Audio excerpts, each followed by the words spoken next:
It felt like a dream that would last forever. But at last, here we are, at the end of Ash Ketchum's 26-year journey as the face of Pokémon. But where did Ash start? Where did he end up? And what exactly is the treasure he left behind? Let's talk about it.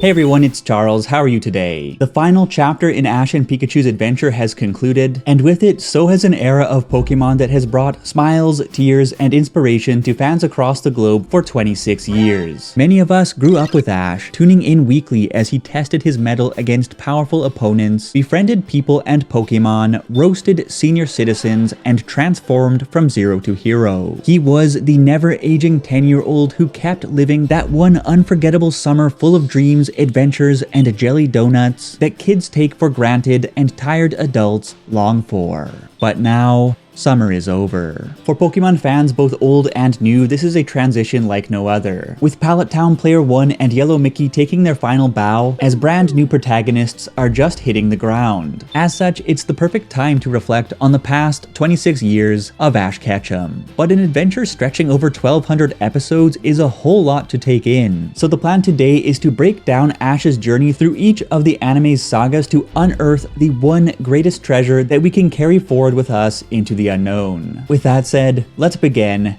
at the very beginning.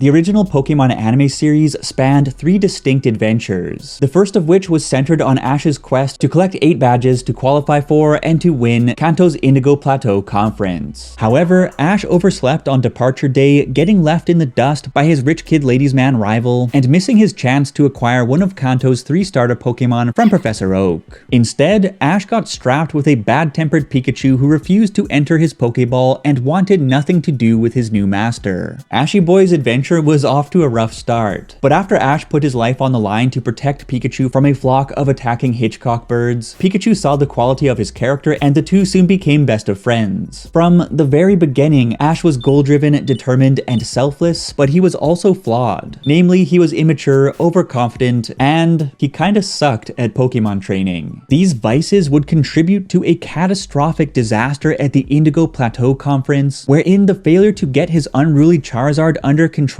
cost him a battle that he should have won. The reality is that Ashy Boy was just an underdog who had a lot to learn before he could compete with the best of the best. And in the following saga, he would begin his ascent to the summit.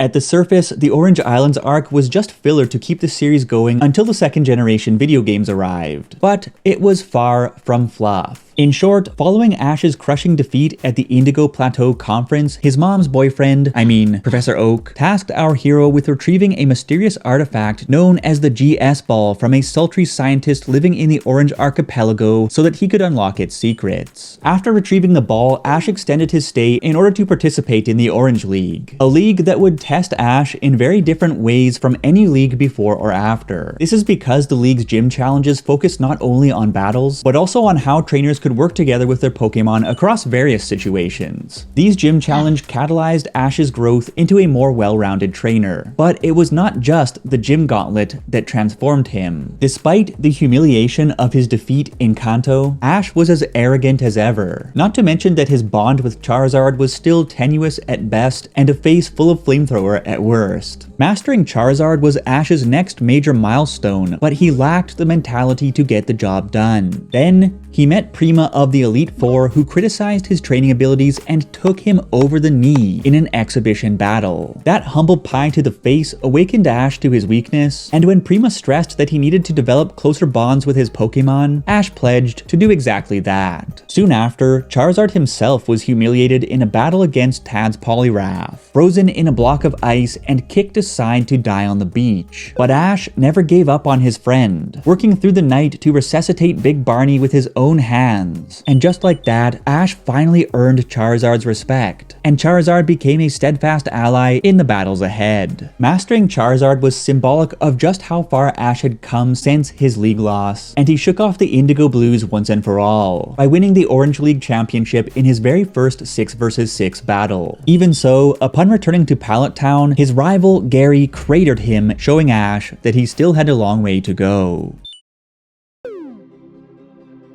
With Ash following Gary's lead once again, the final saga of the original series took us to Johto for another gym quest and Ash's second regional league conference. Ash continued to improve his battle strategies, his gym wins were more convincing than in Kanto, and 270 episodes deep, he achieved what had seemed impossible, beating Gary Oak in the top 16 at the Johto League Silver Conference, largely thanks to the friendship that he had reforged with Charizard in the Orange Islands. Defeating Gary was a landmark moment that left viewers in shock. Ash had proved haters wrong, he had done what he was not supposed to do. And while he lost to Harrison in the top 8, he came close to winning that battle as well. Following the Silver Conference, Ash finally parted ways with his original travel companions after 5+ years of adventures. And we were left to wonder about the future of Ash and Pikachu. Likewise, Ash himself was confused about what to do next. But then, on the outskirts of Pallet Town, Gary Oak once again inspired him to venture onward, this time to Hoenn.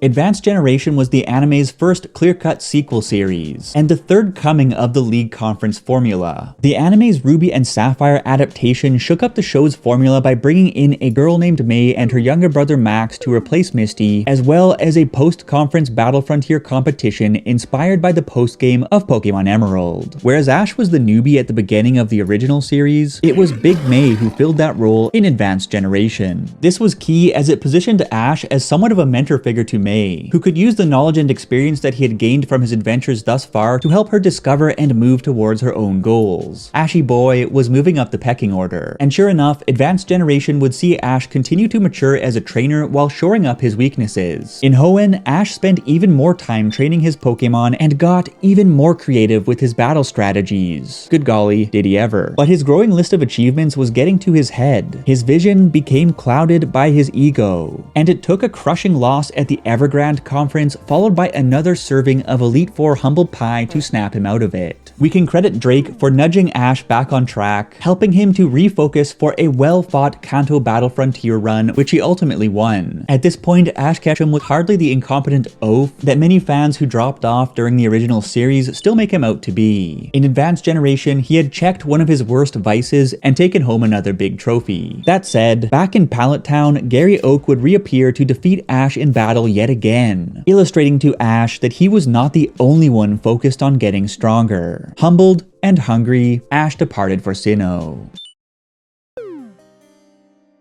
Diamond and Pearl is often regarded as one of the anime's greatest segments. The series ran with the usual format, but Ash's battles were more strategic and more fast-paced than ever, and his very worldview was pushed to the brink by the most intense rival in the show's history, Paul. Paul was the antithesis of Ash, a ruthless trainer who cut loose anyone who wasn't up to scratch. But his methods worked. Paul steamrolled Ash again and again, beating him down so viciously in their mid-series exhibition match at Lake Acuity that Ash was left questioning the value of his own training methodologies. Ash had never encountered anyone like Paul. But of course, during their inevitable confrontation at the Sinnoh region's Lily of the Valley conference, Ash finally defeated his rival with the very Infernape that Paul had abandoned as a Chimchar earlier on in the series. In a nutshell, Diamond and Pearl was about a superior opponent shattering Ash's confidence in his approach to training, and Ash pushing through the discord to reaffirm his beliefs and come out of the conflict even stronger. And then he met Tobias. It's worth noting that much of Ash's success in Diamond and Pearl can be attributed to just how open he had become to the influence of his friends. For instance, he adapted many of his travel companion Dawn's contest techniques into his battle arsenal, shell-shocking opponents with brilliant, unconventional improv moves like Aqua Ice Jet and Counter Shield. A fierce rivalry, a great cast, and truly banger story arcs. It's little wonder that fans hold Ash's Diamond and Pearl adventures in such high regard. Black and white. That's a good way of summing up opinions of the Generation 5 Pokemon anime. This is largely due to Ash getting a particularly harsh, soft reset, which made it seem as if he had lost his touch coming off of his best performance yet in Diamond and Pearl. Also, Iris. Narratively speaking, we might suggest that Ash simply slumped into a cold streak, as any competitor does from time to time. But realistically speaking, it was just a creative decision to make Ash more goofy, more fun, and more relatable to people getting into the games for the first time. Neither line of thought makes Latios Slayer Pikachu getting clapped by a Panpour in Unova's first gym battle, knockoff Paul, Ash versus Elisa, Ash's loss to Cameron, or any other BW debacle any more palatable. But the series does have plenty of solid arcs, classic character cameos done right, quality Team Rocket segments, more Cynthia than Randy can handle, Claire, and it was a fun show that probably doesn't deserve to be written off as often as it is. So as far as Ash's development in Unova goes, we will just call it a cold streak and move on. If there is one Pokemon anime series that makes fans quite excitable, it is Pokemon XY. And for good reason. The production team pushed the show in a more mature direction for an aging fanbase, the battles were bigger and bolder than ever, there was unrequited romance, Kermit the Frog could go Super Saiyan, and the coolest Ash yet was laser focused on winning his first conference. Essentially, Ash had completed his transition into a powerful trainer who both friends and fans could look up to. We had seen the beginnings of this Ash back in Advanced Generation, but in XY he was very clearly positioned as a role model who could inspire others and lift them towards their dreams. Given that Black and White had taken Ash's character on somewhat of a detour, longtime viewers were absolutely delighted to see Ash reach a new peak in his career. And he just barely fell short of his first conference victory when Blue Kermit got clocked by the most broken Charizard the anime had ever seen. Until it wasn't the most broken Charizard the anime had ever seen. Ash was so close to winning. But no cigar.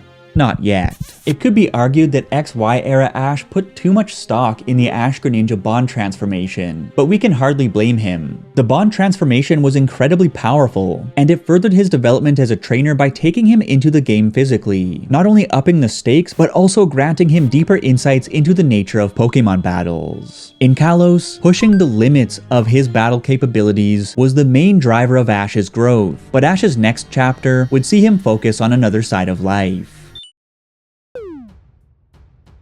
Sun and Moon was initially thrown under the bus by many fans for delivering a cartoony slice-of-life series in the wake of an edgier, battle-focused predecessor. But those who saw past the childish art style and unique format were treated to the most wholesome Ani-Poke series ever created. This time, instead of shooting for a league victory, Ash simply turned up in Alola on vacation with Mrs. Ketchum and decided to attend the school there to see what he could learn and who he could befriend. There were no gyms for Ash to clear. He did not go to Alola with any intentions of winning a championship. He was not as serious as he was back in Kalos, but his time in the sunshine was as transformative as ever, because it exposed him to life's sweets and bitters in a way that he had hardly experienced on the road. From the emergence of the father figure he had always lacked, to the purity of a beautiful romance, to the numb ache of losing a loved one, to the complexity of fractured family relationships. Ash truly tasted the slices of life as he explored a more human side of the Pokemon world in greater depth than ever before. It was refreshing and it was wholesome. But it needs to be said that Sun and Moon era Ash was not the softie that people who, for the most part, didn't actually watch the show made him out to be. Of course, superficially his persona had been adapted to fit the tone of a slice-of-life comedy, but in battle he was still peak Ash, hot off of a second place finish in the Lumiose conference and eager to push himself even further. And sure enough, in the latter third of the series, Professor Kukui made good on a childhood dream to create a Pokemon League in Alola, and Ash soon found himself hoisted into the Manalo Conference. If Counter the Counter means anything to you, then you know that Ash ended up winning that conference, emerging as the very first champion of Alola, and concluding the series with an absolutely insane 6-on-6 exhibition match. It took over 2 decades, but Ash had finally done it. He had won a league conference, he had etched his name in history. However, his biggest victory was yet to come. In Pokemon Sun and Moon, Ash Ketchum finally became a regional champion, but in Pokemon Journeys he set his sights even higher. The initial premise of this chapter saw Ash and his friend Go traveling around the world as research fellows researching all things Pokemon for the Cerise Laboratory back in Vermilion City. But that premise evolved into so much more. While Go caught Pokemon, triggered fans, and got tangled up in a quest to track down Mew, Ash participated in the World Coronation Series, a massive competition bringing thousands of trainers from around the globe together to compete for a spot in an elimination tournament to determine the world's #1 trainer. Ash gave everything to make it to the Masters 8, and then, in the much hyped conclusion to a 4-part finals match, we saw the absolute culmination of Ash and Pikachu's bond in what has to be the most phenomenal Pokemon episode ever put together. It was truly something else. Ash had matured as a character, he had climbed to the very top of competitive play, and anime victory had never tasted sweeter. And yet, the final episode of Pokemon Journeys left everyone wondering, where could Ash possibly go from here? The 11-episode miniseries, Pokémon Aim to be a Pokemon Master, marketed as Ash and Pikachu's final chapter, provided an answer to that question. The gist of the miniseries is that following the victory that shook the globe, Ash embarks on a short adventure with Pikachu to make new friends, seemingly unsure of how else to move forward as the newly minted champion of the world. But when Ash returns to Pallet Town in the final episode of the series, it is his cherished rival who nudges him in the right direction once again. Ash meets Gary in the forest while searching for a lost Charmander. And before departing on his own brand new adventure, Gary poses a question to Ash. Now that you're a champion, how close are you to becoming a Pokemon Master? In response, Ash can only stare back blankly. Gary then departs into the forest, leaving Ash alone to think about his future. After several days back in Pallet Town, Ash and Pikachu are waiting out a storm beneath a tree, when Ash arrives at an answer to Gary's question. Pikachu, I met Gary the other day and he asked me how close I was to becoming a Pokemon Master. But becoming a champion is not my goal. I still think of myself as a challenger. I'm going to go on more adventures and meet more Pokemon. I want to befriend every Pokemon in the world. Surely that is what it means to be a Pokemon Master. And with those words, an era has come to an end. Aim to be a Pokemon Master didn't bother tying up all kinds of loose ends. Instead, it was simply 11 episodes of Ash adventuring with his friends, making new friends, and helping people and Pokemon wherever he went. I don't think there could have been a more fitting way to conclude the era of Ash Ketchum, because this ending refocused our attention on the things that had really mattered to Ash all along. Friendship, adventure, being true to more than just yourself, and, of course, never giving up. Never give up until it's over. That is the message beating at the core of every single one of Ash Ketchum's adventures. The message that the anime began and ended on, and the message that is, in my opinion, the most precious of the anime's treasures. So, treasure it. And like the boy from Pallet Town who tried some more, and is still trying to achieve his wildest dreams, keep pushing through the ups, the downs, the peaks, the valleys, the good times, the bad times, the heavenly days, the hellish days. Keep pushing until you can live your dreams, until you can taste the fruit of your labors. And then keep pushing. Never give up.